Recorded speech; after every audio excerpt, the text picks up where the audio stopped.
Le sang est très important et vous devez comprendre la puissance du sang. Et Dieu a même interdit que nous mangeons le sang et que nous buvons le sang. J'aimerais d'abord réitérer quelque chose. Vous devez savoir que tous les organes vitaux de la vie fonctionnent à cause du sang. C'est pour cela, vous devez comprendre que toute la vie d'une personne est dans le sang. Et Dieu a interdit de boire le sang, de manger le sang des humains, même des animaux, de le faire couler parce que lorsque vous buvez le sang d'un animal ou vous buvez le sang d'un homme, vous buvez toute la maladie de cette personne.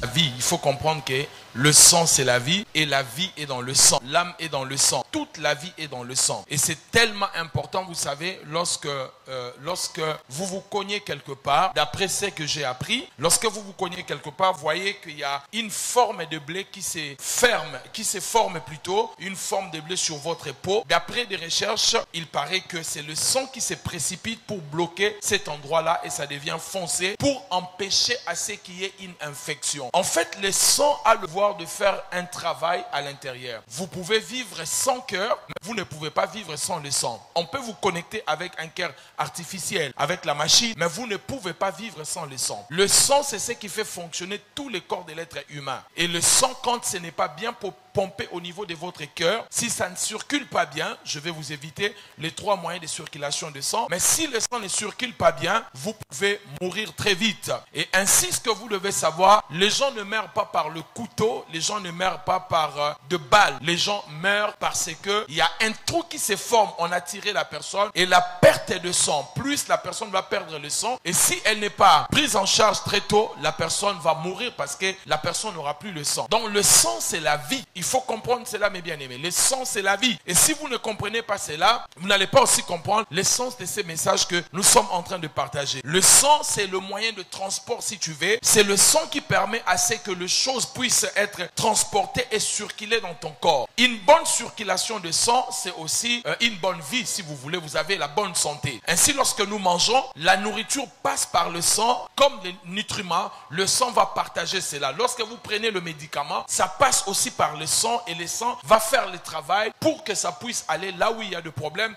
et suivre les traitements. Donc le sang est tellement important. Si vous avez du bon sang, le bon sang, si je peux le dire comme ça, donc vous aurez ce qu'on appelle les immunités, des bonnes immunités. Les immunités nous aident à combattre la maladie. Lorsqu'il y a par exemple la grippe, si vous avez une bonne immunité, ça veut dire que la grippe va essayer de vous attaquer. Mais comme vous avez une bonne immunité, ça va combattre cette maladie qui est en train d'essayer de vous attaquer. C'est comme un bouclier, c'est comme une protection. À chaque fois un corps étranger vient dans votre corps, votre immunité va commencer à l'attaquer. Des fois vous pouvez avoir la fièvre, ce n'est pas forcément la maladie, peut-être c'est une lutte des immunités que vous avez, votre bouclier qui est en train de combattre la maladie qui cherche à pénétrer votre sang. Donc le sang est tellement important. Je ne sais pas, je vois quelqu'un de la médecine qui est en train de me regarder. Je suis dans le bon ou pas?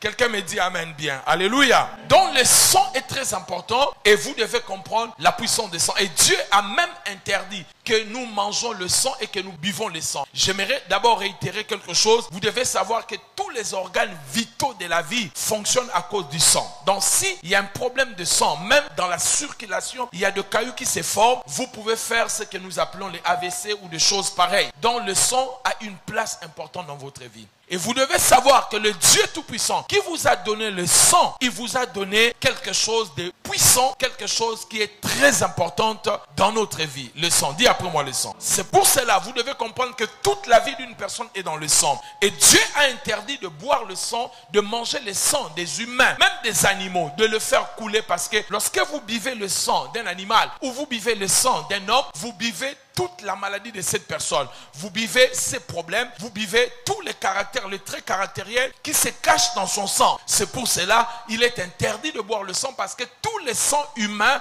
les sangs des êtres humains sont des sangs impurs. Mais il y a un seul sang que Dieu a permis que nous pouvons boire, c'est le sang de Jésus parce que c'est un sang pur, c'est un sang qui a la vie. Et lorsque nous buvons cela, nous buvons la vie. Lorsque nous mangeons ce sang-là, nous mangeons la vie. C'est pour cela de tous tous les sangs. Lisez la Bible. Dieu a interdit de répandre le sang. Il a dit qu'il va punir celui qui va répandre le sang. Il a dit qu'il va punir même l'animal qui va répandre le sang de l'être humain. Dieu a interdit de boire. C'est pour cela, lorsqu'on tue les animaux, très souvent, on inverse la tête de l'animal lorsqu'on est en train de le tuer pour perdre tous les sangs, afin que l'animal puisse perdre le sang lorsque vous allez le préparer pour que vous ne mangez pas le sang. Amen. Quelqu'un me donne un bon amen.